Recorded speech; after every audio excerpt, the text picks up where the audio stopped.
உதகையில் நடப்பு ஆண்டிற்கான குளிர்கால சீசன் தொடங்கியுள்ள நிலையில் இன்று காலை குறைந்தபட்ச வெப்பநிலையாக 6 டிகிரி செல்சியஸ் பதிவாகியுள்ளதால் கடும் குளிருடன் உறைபனியும் நிலவியது. இது பற்றிய கூடுதல் தகவல்களை செய்தியாளர் சிவசாமியிடம் கேட்கலாம். சிவசாமி, விவரங்கள். மலை மாவட்டமான நீலகிரி மாவட்டத்தில் ஒவ்வொரு ஆண்டும் நவம்பர், டிசம்பர், ஜனவரி ஆகிய 3 மாதங்கள் குளிர்கால சீசன் ஆகும்.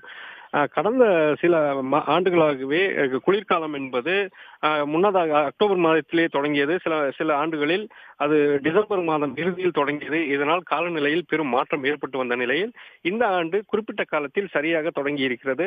கடந்த ஒரு வார காலமாகவே பகல் நேரங்களில் வெயிலின் தாக்கம் அதிகமாக இருந்த நிலையில் இரவு நேரங்களிலும் கடுமையான குளிர் நிலவி வந்தது. இந்த நிலையில்தான் இன்று காலை கடும் உறைபனி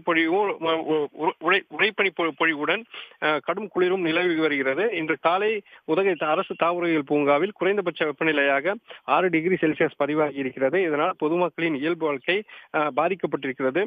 இன்று காலையை பொறுத்தவரையில் உதகை நகரம், அதன் அருகே இருக்கக்கூடிய பிங்கர் போஸ்ட், காந்தல், தலைக்குந்தா, முத்தரை பாலடா உள்ளிட்ட பகுதிகளில் கடும் குளிர் நிலவியதுடன் அந்த புல்வெளிகளிலும் வாகனங்கள் மீதும் லேசான உறைபனி பணிந்து காணப்பட்டது. இதனால் கடும் குளிர் நிலவி வருகிறது.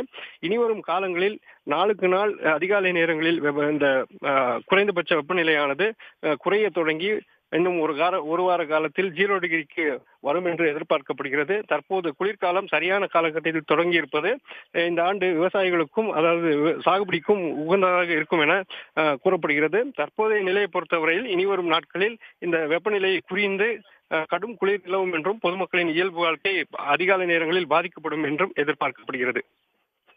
விரிவான தகவல்களுக்கு நன்றி சிவசாமி. உடனுக்குடன் செய்திகளை தெரிந்து கொள்ள சன் நியூஸ் பெல் ஐகானை கிளிக் பண்ணுங்க.